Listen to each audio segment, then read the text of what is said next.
अब युद्ध का आरंभ हो चुका है महाराज।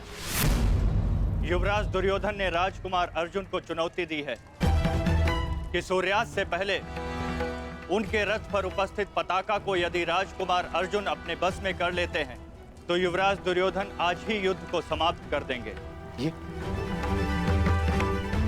ये क्या किया दुर्योधन? ये क्या किया दुर्योधन ने? और पितामह ने उसे रोका नहीं? नहीं महाराज। समझ में नहीं आता पितामह क्या भी रचना करने वाले।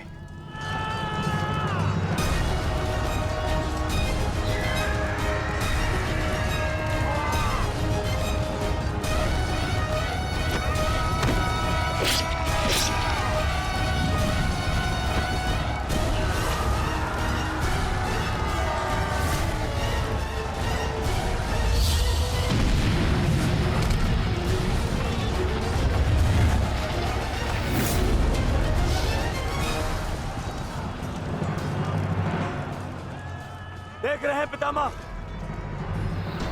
पांडवों की सेना वज्रव्यूह का रूप धारण करके आगे बढ़ रही है।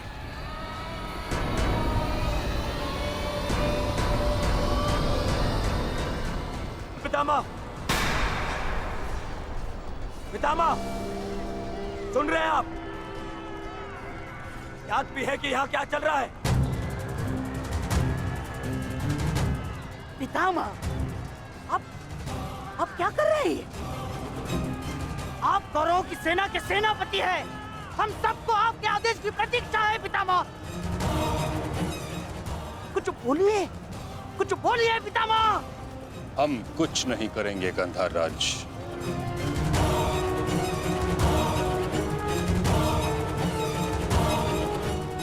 दुर्योधन,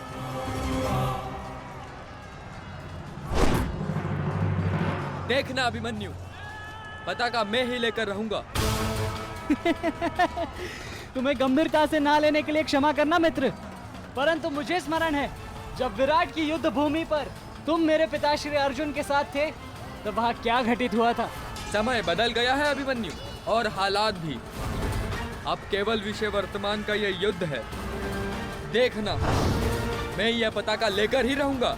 ठीक है, तुम पताका ले आना और मैं स्वयं तुम्हें शिविर तक उठाकर लेकर जाऊंगा। सारथी, शीघ्रता करो।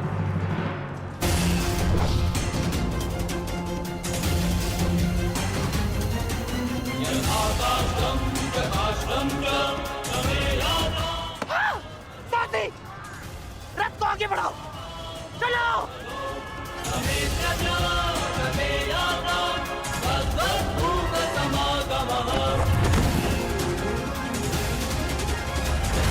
पितामह, कुछ तो बोलिए। अब मौन क्यों है? कुरुक्षेत्र में प्रवेश के पश्चात तो आपने वचन दिया था, वो याद है आपको? मुझे अपना दिया हुआ हर एक वचन स्मरण है दुर्योधन। तुम्हें मुझे स्मरण कराने की कोई आवश्यकता नहीं। सारथी, वज्र की ओर चलो।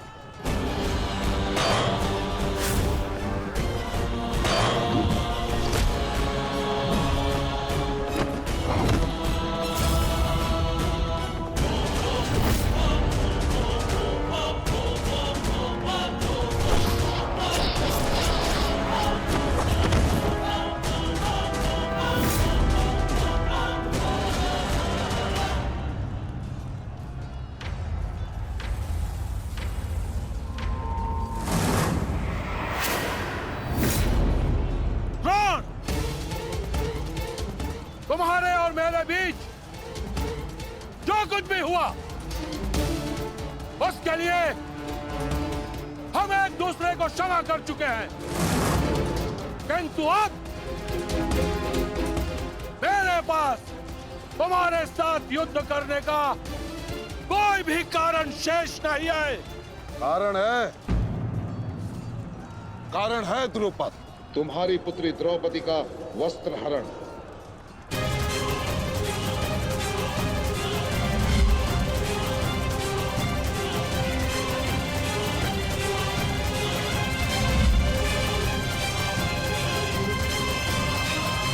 मामाश्री, तुम्हारा अंत करने की प्रतिज्ञा ली थी मैंने, और उस प्रतिज्ञा को पूर्ण करने का समय आ गया है। सावधान!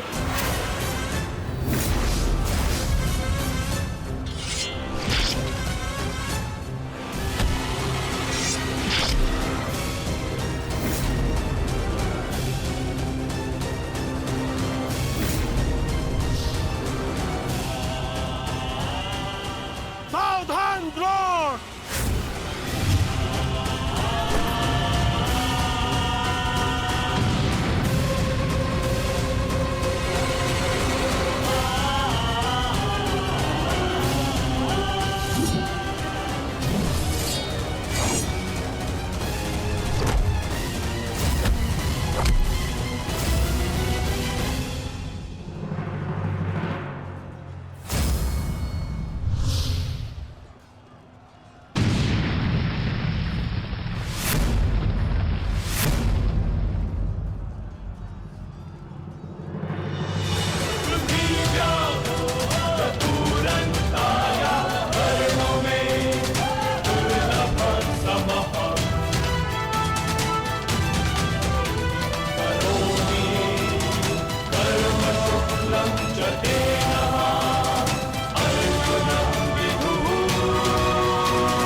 गुरुदेव,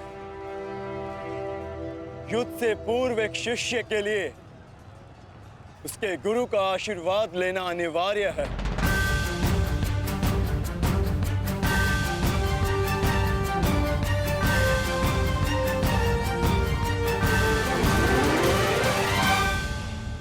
मेरा आशीर्वाद सदैव तुम्हारे साथ है अर्जुन। कभी अनुमान नहीं लगाया था गुरुदेव, जिससे युद्ध कला और धनुर्विद्या सीखी, एक दिन उसी के विरुद्ध इसका उपयोग करना पड़ेगा। तुम केवल अपने कर्तव्य का पालन करो अर्जुन। ये युद्धशाला नहीं, ये समस्त युद्ध भूमि है, और यहाँ का हर एक विपक्षी केवल और केवल तुम्हारा शत्रु है अर्जुन। सावधान अर्जुन!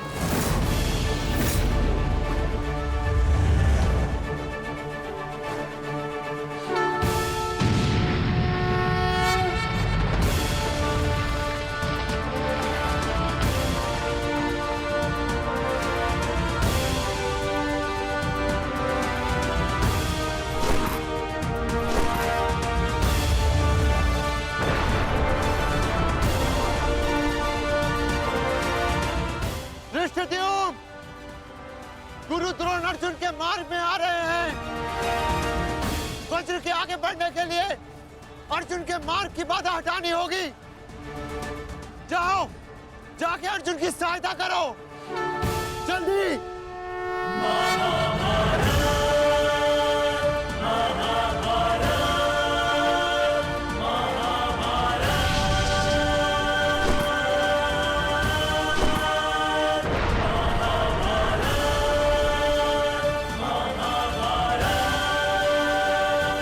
युवराज दुर्योधन, यदि युद्ध के सारे निर्णय तुम्हें ही लेने हैं, तो मुझे सेनापति बनाने की क्या आवश्यकता थी? ऐसा मैं इसलिए कर रहा हूँ पितामह, क्योंकि आप कौरवों के प्रति अपना कर्तव्य निभा नहीं पा रहे हैं। आप यहाँ मौन रहने के लिए नहीं, कौरव सेना का नेतृत्व करने के लिए आए हैं।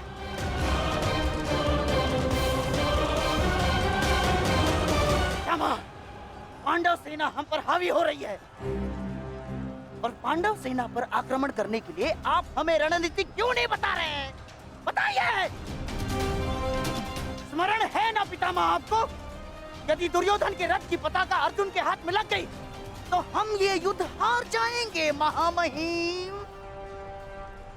हार जाएंगे। कुछ कीजिए।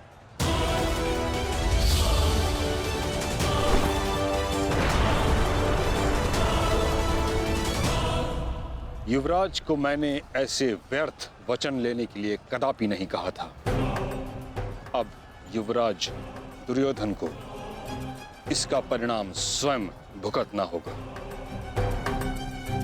और रही बात मेरे आदेश की, तो अभी आक्रमण में समय शेष है। ये कैसी बातें कर रहे हैं आप? इसीलिए मैंने आपसे कहा था, क्या मैं पितामह से अधिक मित्रकाल की आवश्यकता है। अब देखिए, देखिए क्या स्थिति हो गई है हमारी।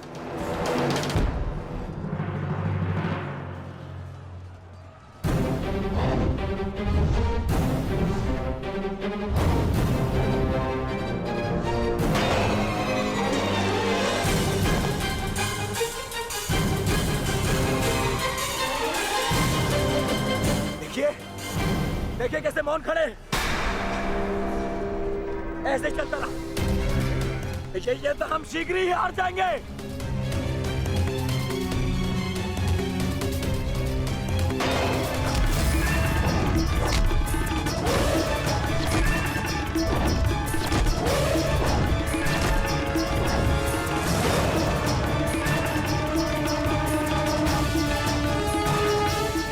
मेरे पिताश्री के पास जाकर पुनः युद्ध कला सीखो भीम।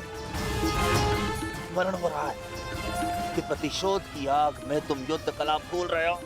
यदि तुम मेरे हाथों जीवित बचकर शोध थामा तो मैं अवश्य ऐसा करूंगा।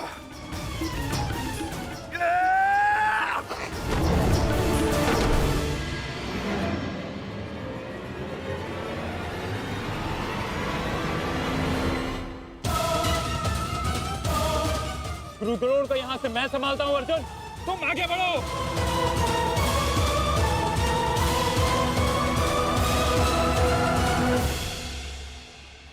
आगे बढ़ने का समय आ गया है पार्थ। द्रोणाचार्य के साथ युद्ध करके हमारा समय व्यर्थ हो रहा है। हमें अपने वज्र को उचित स्थान पर पहुंचाना अति आवश्यक है पार्थ।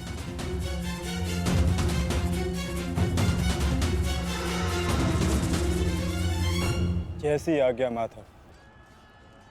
चलिए आगे बढ़िए।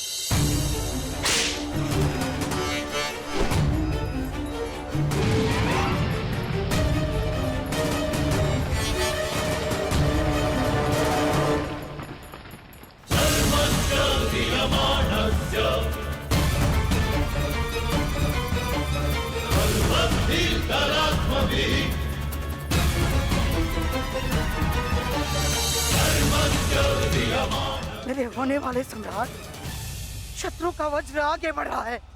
यदि हमने कुछ नहीं किया तो हमारे लिए समस्या उत्पन्न हो सकती है।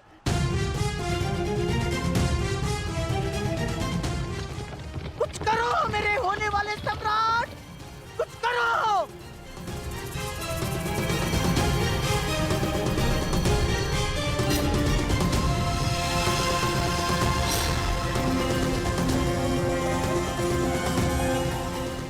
काश भी मेरा मित्र मेरे साथ होता।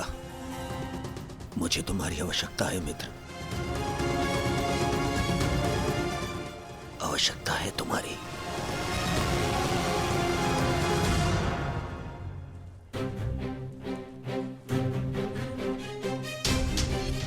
ये कैसी अनुभूति है। ऐसा प्रतीत हो रहा है जैसे मेरे मित्र को मेरी सहायता की आवश्यकता है।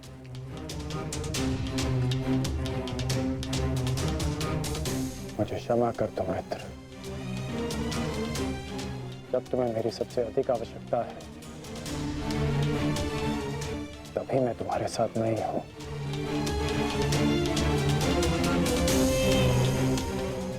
सैनिक, जाओ जाकर पता लगाओ कि युद्ध में क्या चल रहा है। जो आज्ञा महाराज।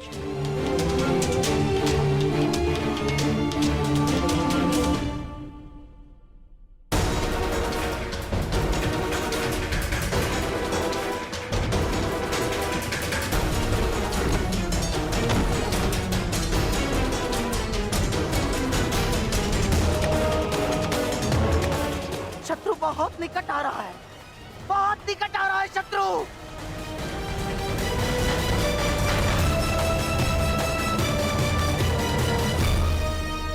माधव,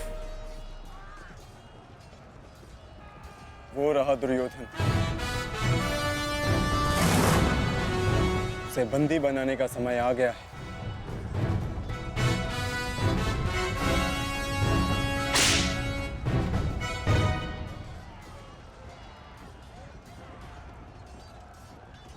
शत्रु निकट आ गए हैं दुर्योधन, आ गए शत्रु निकट।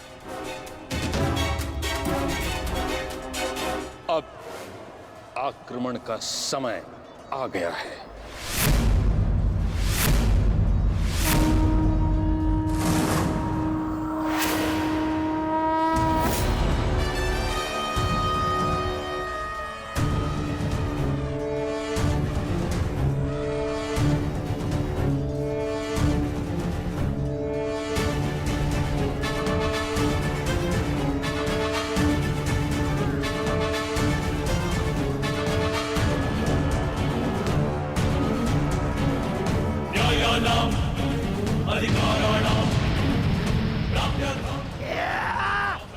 आओ, आओ मेरे प्यारे बंधु, आजा।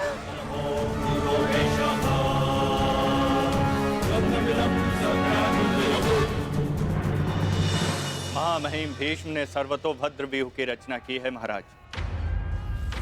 वो वज्र व्यूह को ध्वस्त करने का प्रयत्न कर रहे हैं। उस ओर से सेना का नेतृत्व कौन कर रहा है संजय? युद्ध को ध्वस्त करने का प्रयास कर रहे हैं।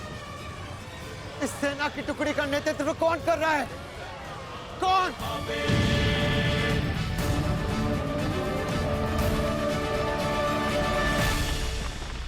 वज्र पर चारों ओर से आक्रमण कर दिया गया है।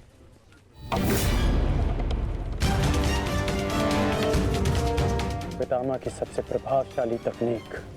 और जो व्यूह का नेतृत्व कर रहे हैं वो हैं, मैं जानता हूं।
जैसा पिता वैसा पुत्र। अद्भुत, अद्भुत वृषसेन।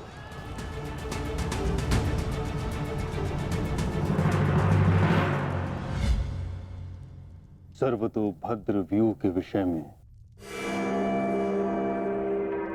जानते हो?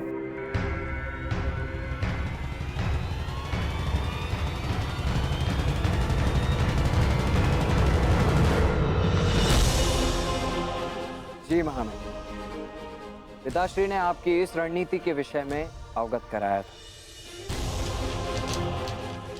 इस व्यूह के अनुसार शत्रुओं के अधिकतर व्यूह को तोड़ा जा सकता है, और क्या जानते हो? इस रणनीति के अनुसार एक ही समय में चारों ओर से शत्रु व्यूह पर आक्रमण किया जाता है और सेना को छिन्न भिन्न करते हुए मध्य तक पहुंचा जाता है ताकि शत्रुओं को कहीं से कोई सहायता न मिल सके। परंतु सेना का नेतृत्व केवल एक कुशल योद्धा के हाथों में होना चाहिए और वो योद्धा ऐसा हो शत्रु जिसका अनुमान भी न लगा सके, उसकी युद्ध शैली कभी पहले देखी न गई हो।